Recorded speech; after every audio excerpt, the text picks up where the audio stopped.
Hey beginner backpackers! And welcome to our top tips video on backpacking. And if you don't follow these tips, you'll all freeze and die.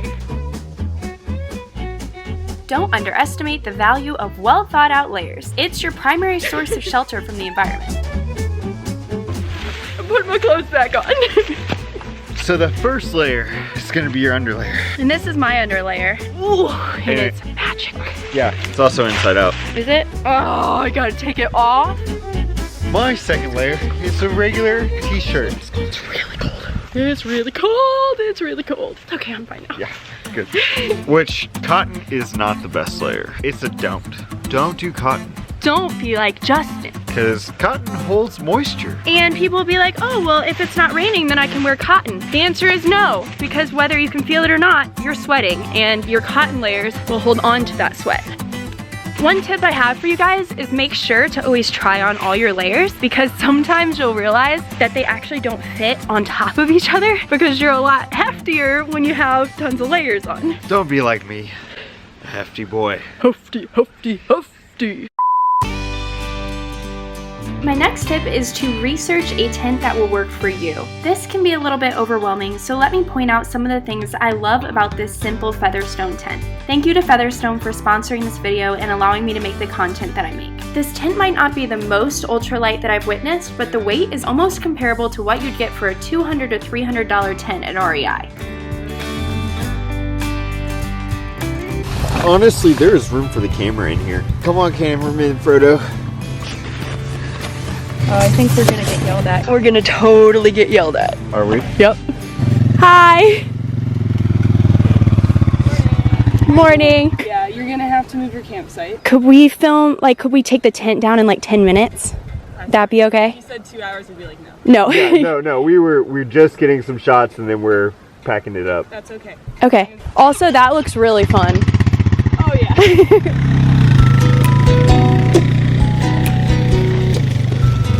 Do you feel like a rebel? No. We gotta do this quick. It's a cat toy. Alright, so we are inside the tent. We're a little rushed because we're not allowed to be camping here. but it's so pretty right here. So we moved our camp spot up to here to film it because we thought it'd be pretty. We just wanted to show you inside the tent real quick. We have this nice little lantern holder. Normally, you kind of just have to like set it down somewhere and hope for the best. Headlamps shining in the other person's face. I never shine a headlamp in your face, Justin. You pleading the fifth, Jay? Yes, I'm pleading the fifth. It comes with tons of extra stakes, which I appreciate because I constantly break them. Or they get lost in the mud. Or you just have to leave them because it gets cold at night and then they get stuck in the ground. We're also making use of the vestibules over here. Justin, you want to tell them what vestibules are? Vegetables are the... Vegetables are? Vestibules? Vestibules?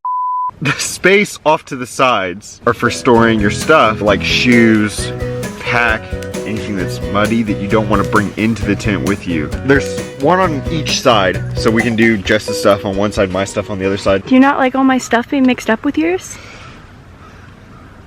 No. Do you plead the fifth? I always plead.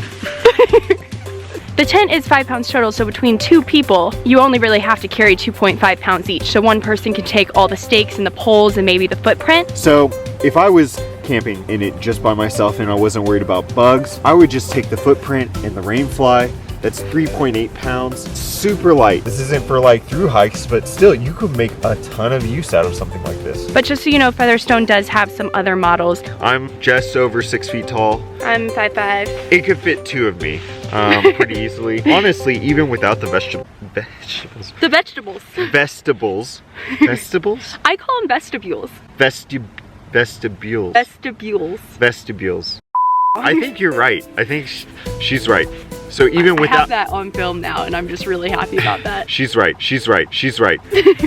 So even with the extra space on the outside of the tent, you could fit 2 day bags in here really easy. So this is all reflective all along the tent. So if you're trying to find your tent in the dark and you shine your light on it, it'll reflect and then you can see where your tent is. The extra twine that comes with the tent is also reflective, as well as all the little loops that are on the stakes, which means that if you're picking up camp really early in the morning before the sunrise, take all those stakes out, you know exactly where they are and it's not a big deal that's dark. I need extra hands. Grow one. Was that your effort to grow a hand? I can't do it. You tried. I could tell you really tried that time. The nice thing about this tent is I can set it up by myself in like 15 minutes, and one of the main parts of that is that underneath this rainfly is the pole setup, and the pole setup is actually one single pole. So normally tents have 2 poles, but this one is just one, and it all like auto pops together, which I'll see if I can show you that when I'm taking it all down.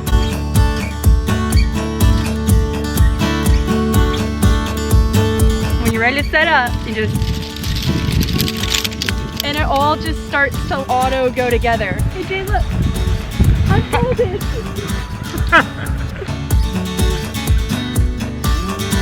I told my boyfriend I was pole dancing and he didn't really seem to mind, so. Let's go.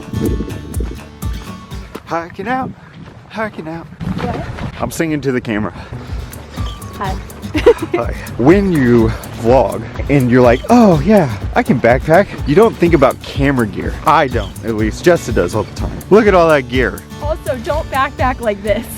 Yeah. And look, he has it too. Packing for a backpacking trip can be a little intimidating, especially if you're new. But just remember that trial and error is the best teacher. The more you get out there, the better you'll get at packing.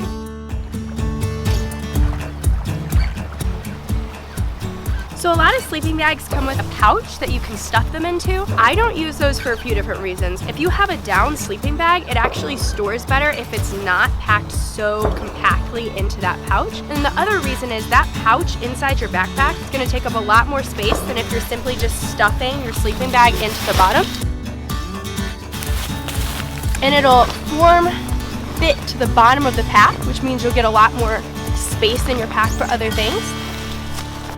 Just as helpful tip about the sleeping bag at the bottom, I feel very balanced. All my cooking stuff is all near my center of mass, which makes it very easy to carry. If you're purchasing a new pair of hiking boots, do not wait until you get on the trail to break them in. Break them in around the house initially, then finish the rest of the break-in process on some short hikes. If you're thinking, I'm too tough to do that, no, you're just dumb, and the numerous blisters on your feet will show that. So I've got on top propane, then I've got a couple of pots and pans.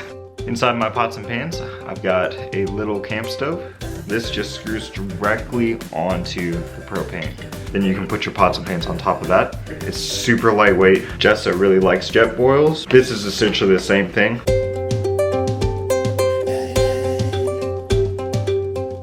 A lot of people don't realize that a really good fire starter is right here in their house. Whenever you change the dryer lint, wow, this is a lot. Clearly I haven't done it in a while. I keep a little baggie, put it in there. You can throw this in your backpack. This is the perfect fire starter. Super flammable. You don't need to buy all this super expensive stuff. This is my water filtration system. I keep it in my Nalgene. The first step in filtering your water is obviously collecting the water that you're going to filter. And sometimes this can be the longest step in the process. Water filtration just screws on the top of this. Normally I just squeeze this into a bag, but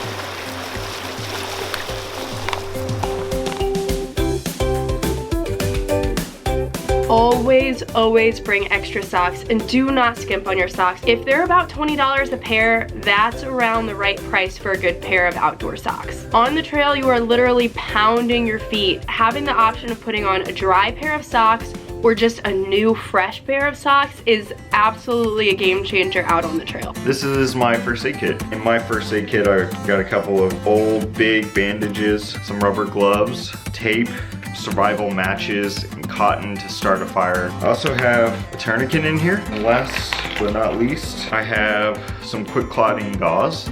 Let's talk backpacks. If you're hiking for more than 3 days, you're gonna need a 60-liter pack just because of all the food that you're going to be bringing with you. These medium packs are great for weekend excursions, but you don't quite need that full big pack. Justin and I use these smaller packs just as day packs, so we'll put a sweater, maybe some food, things like that. Then we come to our smallest option, and this is great for trail running when you just need water, or just a short 3 or 4 hour hike when you don't want to bring a ton of extra stuff. Another thing I'll keep in my front pouch is headlamp. One thing you want to do is make sure that it's actually working before you head out on the trail. I hope you all found some of these tips helpful. Thank you again to Featherstone for sponsoring this video. If you're interested in buying a tent, there is a discount code in the description down below. I also wanted to mention that you guys can use this comment section to talk to other backpackers and other people who are going out there and doing these things. If you have a question that wasn't answered or you just want to share some knowledge, feel free to leave that in the comments down below. Make sure to subscribe if this is your first video that you're seeing on this channel and it seems like content that you would be interested in. And happy hiking!